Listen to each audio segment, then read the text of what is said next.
At 89 years old, Robert Redford finally decided to speak openly about one of the most important people in his life, Paul Newman.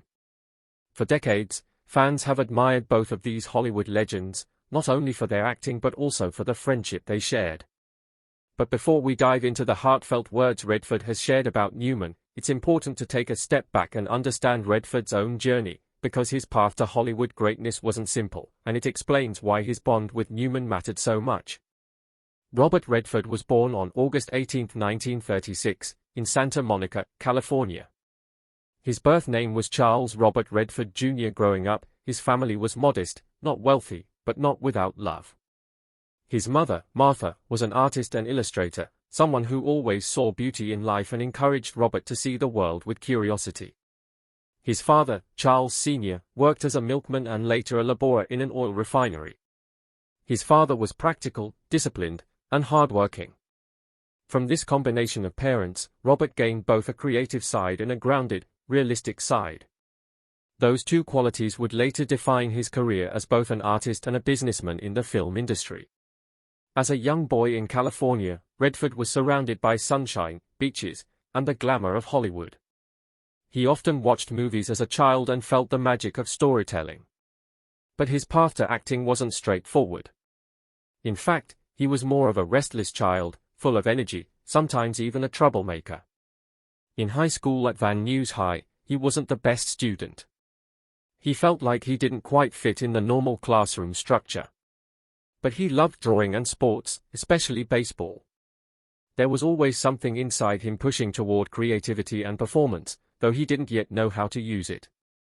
After finishing school, Redford went to the University of Colorado. At first, he studied architecture, which seemed like a stable, serious career. But he soon realized that architecture wasn't his true calling. He wanted to live a more expressive life. His restless energy led him to travel through Europe, where he painted, worked odd jobs, and absorbed culture. Those travels gave him a taste of independence and the arts, which eventually pointed him back toward performance. He finally decided to study acting seriously and enrolled in the American Academy of Dramatic Arts in New York City. This was a huge turning point. For the first time, he was learning in a structured way how to use his natural charisma and emotional depth to bring characters to life. Redford's first jobs in acting came through television in the late 1950s and early 1960s. He appeared in shows like Maverick and The Twilight Zone.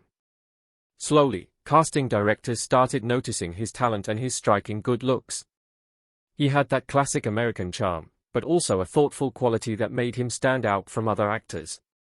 By the mid-1960s, he had started appearing in films. One of his early big breaks was the 1966 film, Inside Daisy Clover, where he played opposite Natalie Wood. His performance caught attention and gave him momentum in Hollywood. People started whispering that Robert Redford could be the next big thing. But the real turning point came in 1969 when he starred alongside Paul Newman in Butch Cassidy and the Sundance Kid. This film changed everything. Redford played the Sundance Kid, and Newman played Butch Cassidy. Their chemistry on screen was electric, playful, charismatic, and natural. Audiences around the world fell in love with the duo. It wasn't just two actors reading lines, it felt like two friends having the time of their lives. The movie became a classic, and Redford suddenly became one of Hollywood's most bankable stars. This was also the beginning of his deep personal bond with Paul Newman, a friendship that would last for decades and influence both men far beyond their movies. In the years following Butch Cassidy and the Sundance Kid, Redford starred in several massive hits. In 1973, he and Newman teamed up again for The Sting, another classic that won the Academy Award for Best Picture. Once again, their chemistry was the key. Outside of Newman, Redford also made his mark in films like The Way We Were with Barbra Streisand, All the President's Men where he played journalist Bob Woodward, and later Out of Africa opposite Meryl Streep. Each role showed a different side of him, sometimes romantic, sometimes political, sometimes rugged and adventurous. He wasn't just a pretty face, he was a serious actor who cared about meaningful stories. But Redford wasn't satisfied with just acting. He wanted to create, to shape the industry. In 1980, he founded the Sundance Institute, which later grew into the Sundance Film Festival. This gave independent filmmakers a chance to showcase their work. It completely transformed the film world, making Sundance the heart of independent cinema. For Redford, this was about more than business, it was about giving new voices a chance, the same way he had once been given a chance. In interviews, he often spoke about how much he valued freedom of expression, authenticity, and creative risks. As his career moved forward, Redford also directed films. His directorial debut, Ordinary People in 1980, shocked critics by winning the Academy Award for Best Picture and earning him the Oscar for Best Director. He had proven he was more than a movie star, he was an artist with vision. Other directing projects like A River Runs Through It and Quiz Show showed his sensitivity to storytelling and his interest in moral questions. Outside of Hollywood, Redford's personal life was full of both love and hardship. He married his first wife, Lola Van Wagen, in 1958. Together they had 4 children. But their first son, Scott, tragically died as an infant, a loss that deeply affected Redford for the rest of his life. His other children, Shauna, James, and Amy, pursued creative careers of their own, but Redford's family life was often tested by the pressures of Hollywood. Later, after separating from Lola, he found love again with Sybil Sagers, an artist whom he married in 2009. Through all of this, Redford maintained a reputation for being private. Unlike many stars, he avoided scandals and kept his personal struggles out of the spotlight. By the time he reached his later years, Robert Redford had become more than just an actor or director. He was a cultural figure, a symbol of integrity, independence, and artistry. Yet, through all his achievements, there was one constant presence in his story that always stood out: Paul Newman. Their friendship, which began on the set of Butch Cassidy and the Sundance Kid, grew into something rare in Hollywood, a genuine, lifelong brotherhood. And at 89 years old, Redford finally opened up in detail about what Newman meant to him. Robert Redford and Paul Newman's friendship is one of the most famous partnerships in Hollywood history. But what made it so special? Redford recently explained that it wasn't just about their movies, it was about who Newman was as a person.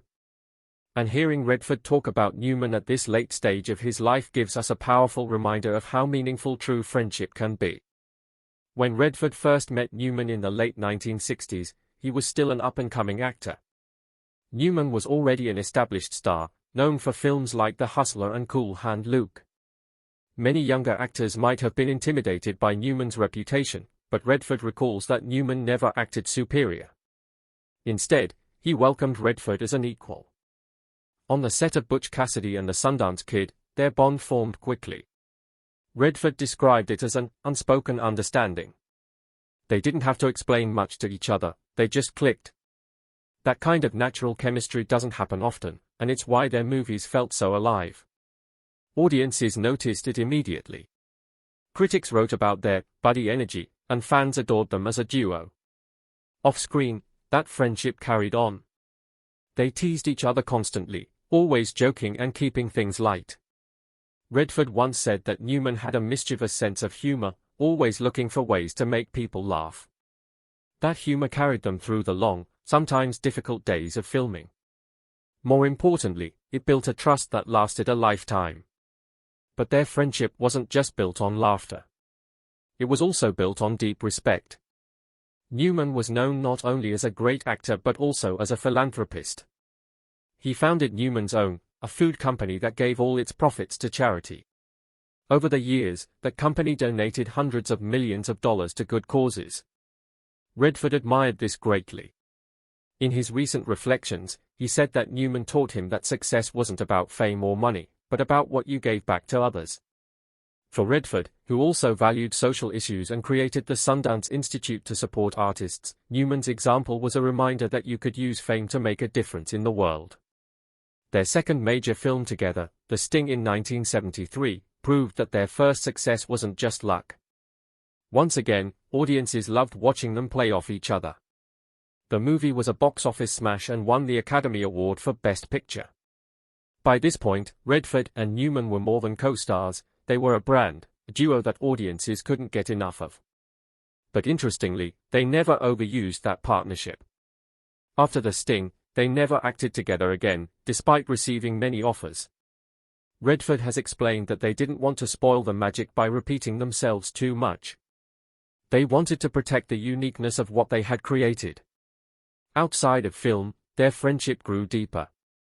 They spent time together off-set, shared private conversations, and supported each other through life's ups and downs.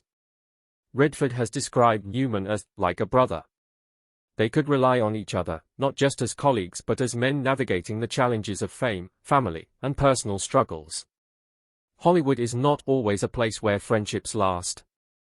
Careers, egos, and competition often get in the way. But with Redford and Newman, none of that mattered. They kept their connection simple, honest, and loyal.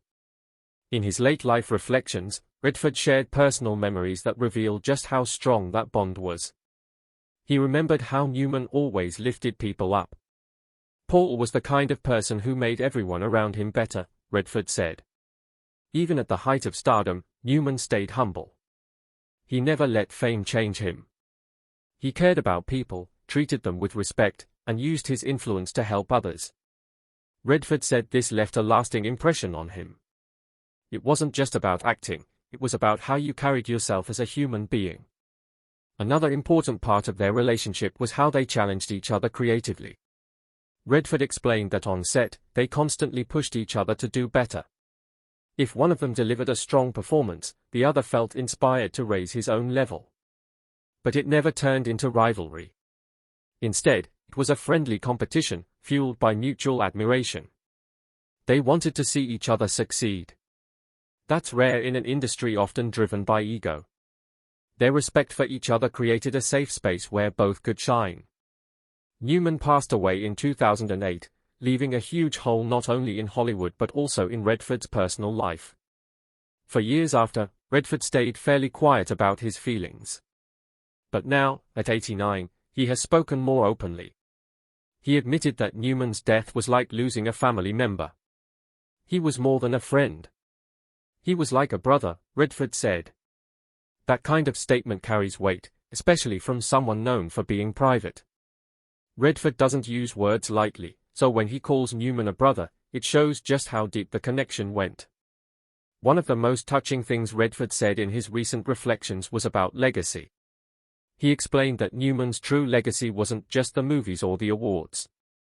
It was the way he lived his life. Paul taught me that success is measured by kindness, integrity, and the impact you have on people, Redford said. That lesson stayed with him throughout his own career. It influenced how he treated people, how he built Sundance, and how he chose his projects. In a way, Newman's influence continues to live through Redford's actions. As Redford looks back at his long life and career, it's clear that his friendship with Newman is one of the things he values most. When fans think of the two, they think of unforgettable films. But for Redford, it's about the laughter, the trust, the creative spark, and the lessons that only a true friend can give. And at 89 years old, opening up about Newman is not just a tribute to his friend, it's also a gift to all of us, a reminder that even in the cutthroat world of Hollywood, genuine friendships can exist and can shape a person's life forever. At this stage in his life, Robert Redford doesn't need to prove anything to anyone. He has been an actor, a director, a producer, and a champion of independent cinema. He has won Academy Awards and built a film festival that changed the industry. But when he finally chose to open up about Paul Newman, it wasn't about career milestones. It was about something deeper, the value of friendship, loyalty, and character. Redford explained that his friendship with Newman was a constant reminder that Hollywood didn't have to be shallow. In a world where fame can make people selfish, Newman showed that it was possible to stay humble and generous. Redford often points to Newman's charity work as proof of this. With Newman's own, Paul managed to combine business with giving back. The company donated all its profits to charity, eventually raising more than $500 million for causes around the world. For Redford, this was inspirational. It showed that real success wasn't about keeping wealth or awards but about sharing them with others. This idea shaped Redford's own work with the Sundance Institute. Just as Newman gave opportunities through his philanthropy, Redford gave opportunities through Sundance. Many young filmmakers, directors like Quentin Tarantino and Steven Soderbergh, got their start thanks to Sundance. In his reflections, Redford often connects these choices back to the lessons he learned from Newman. Both men cared about giving others a chance, not just staying in the spotlight themselves.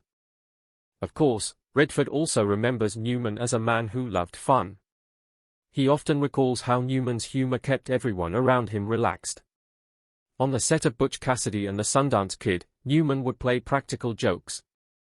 He loved laughter, and that joy translated onto the screen. Redford said those moments of fun were just as important as the serious conversations they shared. They balanced each other. Redford could be more introspective and reserved, while Newman was more outgoing and playful.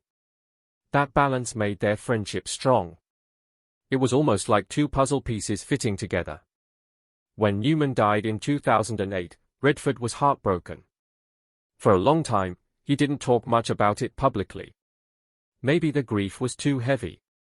But now, as an older man reflecting on his past, Redford has finally chosen to share what Newman truly meant to him. His words are full of gratitude and respect. He speaks not only about the memories but also about the lessons. Newman showed him how to live with integrity, how to treat people with kindness, and how to value friendship above fame. For Redford, those lessons are more valuable than any award he has won. This reflection is also a message for us, the audience. In hearing Redford speak about Newman, we're reminded of the power of friendship in our own lives. Even legends like Redford and Newman, who seemed larger than life, built their happiness not on fame but on simple human bonds. Their story tells us that no matter how successful we become, we all need people who make us laugh, who challenge us, who support us like family. In Redford's words, Newman was not just a friend, he was a brother. That is perhaps the highest form of praise one person can give another. Today, when people watch Butch Cassidy and the Sundance Kid or The Sting, they don't just see two actors playing roles. They see a real connection shining through. They see the trust, the humor, and the brotherhood that Redford has now spoken about. That's why those films remain timeless. They are not just entertaining stories, they are records of a genuine friendship that audiences can feel even decades later. As Robert Redford turns 89, his reflections carry extra weight. He knows he is in the final chapter of his life, and when he chooses to share these words, it's like he's leaving behind a gift. For fans, for historians, for anyone who values friendship, his honesty about Newman is precious. It gives us a look into something private and meaningful. And it reminds us that even the greatest stars are human beings who need love, loyalty, and trust. In the end, Robert Redford's story and Paul Newman's story are forever linked. They may have started as co-stars, but they became much more, partners, brothers, and examples of what true friendship looks like. Redford's recent words about Newman are not just memories, they are lessons. They tell us that the greatest measure of a life is not fame or fortune but the kindness you show and the people you lift up along the way. That is the real legacy of Paul Newman, and it is the lesson Robert Redford has carried with him for nearly 9 decades. So when Redford finally speaks up at 89, what he really gives us is not just a tribute to Newman, but a message for all of us: find people who make you better, who bring joy into your life, who remind you what matters. Because in the end, that is what lasts. For Robert Redford, Paul Newman was that person. And for all of us watching, their friendship is a reminder that even in Hollywood, the truest stories aren't always written in scripts. Sometimes, they are written in the bond between two people who chose to be brothers.